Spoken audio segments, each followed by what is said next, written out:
নমস্কার, আমি বিপ্লব সরকার। আজ আমি বর্তমান সমাজের অত্যন্ত বেদনাদায়ক, যন্ত্রণাদায়ক ও দুঃখজনক একটি বিষয় নিয়ে আমার ভিডিও উপস্থাপন করতে চলেছি। আজ আমার ভিডিওর মূল বিষয় হলো বর্তমান সমাজের বেশিরভাগ বৃদ্ধ মা বাবার শেষ বয়সের করুণ পরিণতি নিয়ে। মা বাবারা আমাদের জন্ম দেন, সাধ্যমতো বড় করার চেষ্টা করেন, এমনকি বেশিরভাগ মা বাবা তীব্র দারিদ্র্যকে সঙ্গে নিয়ে চেষ্টা করেন তাদের সন্তানদের দুধে ভাতে রাখার এবং যথাযথভাবে মানুষ করার। কিন্তু সেই সন্তান যখন বড় হয়, জীবনে প্রতিষ্ঠিত হয় এবং পরবর্তীকালে বিবাহ বন্ধনে আবদ্ধ হয় এবং কালের নিয়মে মা বাবা যখন বৃদ্ধ হন, কর্মক্ষমতা হারিয়ে ফেলেন, তখন বর্তমান সমাজের বেশিরভাগ বৃদ্ধ মা বাবার কপালে যে নরক যন্ত্রণা জোটে, নিশ্চয়ই আপনারা আপনাদের পাড়াতেই এই ঘটনার সাক্ষী আছেন। যে মা বাবা তীব্র দারিদ্র্য থাকা সত্ত্বেও তার একাধিক সন্তানকে বহু কষ্টে মানুষ করলেন, অথচ সেই বৃদ্ধ মা বাবার ভালো খাবার জোটে না, ভালো ডাক্তার জোটে না, ভালো ওষুধ জোটে না, তাদের কপালে কি জোটে?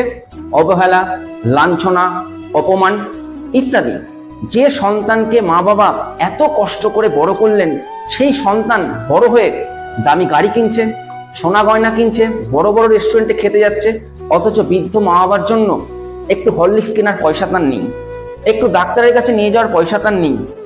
উপরন্তু বেশিরভাগ বৃদ্ধ যে দই মিষ্টি পছন্দ করেন, সেই দই মিষ্টি কিনে দেওয়ার পয়সা তাদের নেই।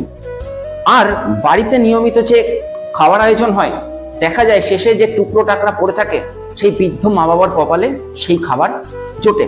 অথচ এই মা বাবাই একদিন যখন তার সন্তান স্কুলে থাকতো, বাড়িতে কিছু ভালো রান্না হলে পার্টিতে আলাদা করে বেশি বেশি করে তার সন্তানের জন্য তুলে রাখতো। কেন? যাতে স্কুল থেকে এসে সন্তান ওই তার পছন্দের জিনিসটা বেশি করে পেট ভরে খেতে পারে। কিছু বছর আগে আনন্দবাজার পত্রিকা একটি ঘটনা আমি পড়েছিলাম। ঘটনাটি মোটামুটি এরকম: একজন মা অনেক কষ্ট করে তার সন্তানকে বড় করেন। তার সন্তান এই মুহূর্তে একজন অফিসার এবং তার সন্তান যাকে বিয়ে করেন, অর্থাৎ ওই বয়স্ক মহিলার পুত্রবধূ, তিনিও একজন অফিসার। খুব সম্ভবত আমার যতদূর মনে পড়ছে তার বাড়ি মেদিনীপুর। তো তিনি এবং তার স্ত্রী তার মাকে, বৃদ্ধ মাকে বলেন যে, মা চলো তোমাকে মায়াপুর ঘুরিয়ে আনি। এই বলে তার মাকে এনে নবদ্বীপ স্টেশনে কিছুক্ষণ বসে থাকতে বলেন, এই বলে যে আমি হোটেল ঠিক করে আসি, তারপর মা তোমাকে নিয়ে যাচ্ছি। কিন্তু দুঃখের বিষয় হলো, তারা কিন্তু তার মাকে নিতে আসেনি, তারা তার মাকে স্টেশনে রেখে বাড়ি চলে যায়। বাড়ি চলে যায়। একবার ভাবুন, অনেকক্ষণ তার সন্তান এবং পুত্রবধূ আসছে না দেখে তিনি স্টেশনের বহু লোককে সেই ঘটনা বলেন। কিন্তু বয়সজনিত কারণে তিনি যেহেতু তার বাড়ির ঠিকানা এবং ছেলের ফোন নম্বর বলতে পারেননি, তাই তাকে সেই স্থানীয় মানুষজন বাড়িতে পৌঁছে দিতে পারেননি। তখন সেই বয়স্ক মহিলা উপায় না পেয়ে বাধ্য হয়ে মায়াপুর মন্দিরের সামনে ভিক্ষা করা শুরু করেন পেটের দায়ে। কিন্তু ভাগ্য ওপরে আমরা সবসময় মানি ভগবান আছেন। সেই ভগবানের জন্যই বছর খানিকের মধ্যেই ওই মেদিনীপুর যেখানে তার বাড়ি, সেই পাড়ার একজন মানুষ মায়াপুরে ঘুরতে এসে সেই বৃদ্ধ মহিলাকে দেখতে পান এবং দেখতে পাওয়ার পর তিনি তাকে চিনে ফেলেন এবং তাকে থানায় নিয়ে যান, স্থানীয় থানায় নিয়ে যাওয়ার পর সব ঘটনা খুলে বলেন। তখন পুলিশ ওই কুলাঙ্গার সন্তান এবং তার বউকে থানায় ডেকে পাঠান এবং আইন অনুযায়ী কঠোর ব্যবস্থা নেওয়ার জন্য উদ্যোগ নেন।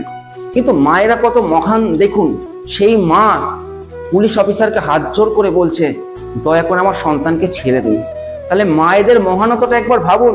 যে মাকে তার সন্তান ভিখারি বানিয়ে ছাড়লো, সেই মা কিন্তু তবু বলছে পুলিশকে, স্যার আমার ছেলেকে ছেড়ে দিন। তবে আশার আলো এটাই, এখনো সমাজে বহু সন্তান আছে যারা তাদের বৃদ্ধ মা বাবাকে পরম যত্ন করেন। এক্ষেত্রে আমি আমার পাড়াতে এরকম কিছু বাড়ি আমি নিজে জানি, যারা তাদের বৃদ্ধ মা বাবাকে অত্যন্ত যত্ন করেন। এবং আমি ব্যক্তিগতভাবে বলতে পারি, আমার বাড়ির পাশে আমার জেঠু বাড়ি, আমার জেঠুর ছেলেও কিন্তু তার বৃদ্ধ মাকে অত্যন্ত যত্ন করেন। এতটা যত্ন করেন যা আমি এক কথায় ভাষায় প্রকাশ করতে পারবো না। আমি চাই প্রতিটি বৃদ্ধ মা বাবাই যেন শেষ বয়সে ঠিক এরকম যত্নই পান।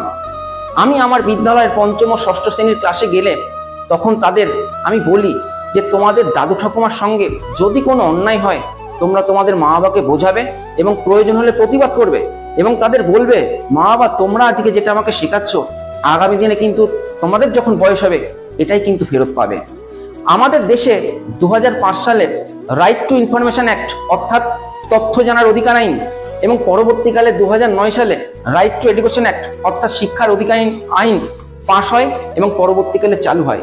আমি মন থেকে চাই যে বর্তমানে বেশিরভাগ বৃদ্ধ বৃদ্ধার শেষ জীবনটা যে নরক যন্ত্রণায় পরিণত হয়, সেই নরক যন্ত্রণা যাতে তাদের না হয় এবং তারা যাতে সুস্থভাবে তাদের শেষ জীবনটা কাটাতে পারেন, তাই আমি চাই অবিলম্বে ভারত সরকার এমন একটি আইন আনুন যে আইনের নাম হোক শেষ জীবনে বৃদ্ধ বৃদ্ধাদের সুস্থভাবে বেঁচে থাকার অধিকার। যে আইনে এমন কিছু ধারা যুক্ত হোক যেখানে তাদের সন্তানরা যদি তাদের বৃদ্ধ মা বাবাকে সঠিকভাবে শেষ বয়সে যত্ন না করেন, তাদের বিরুদ্ধে যেন দৃষ্টান্তমূলক শাস্তির ব্যবস্থা রাখা হয়।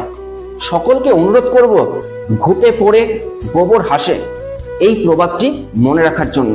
সবশেষে ভগবানের কাছে প্রার্থনা করি বিশ্বের সমস্ত বৃদ্ধ মা বাবা যেন সুন্দরভাবে তাদের শেষ জীবনটা কাটাতে পারেন।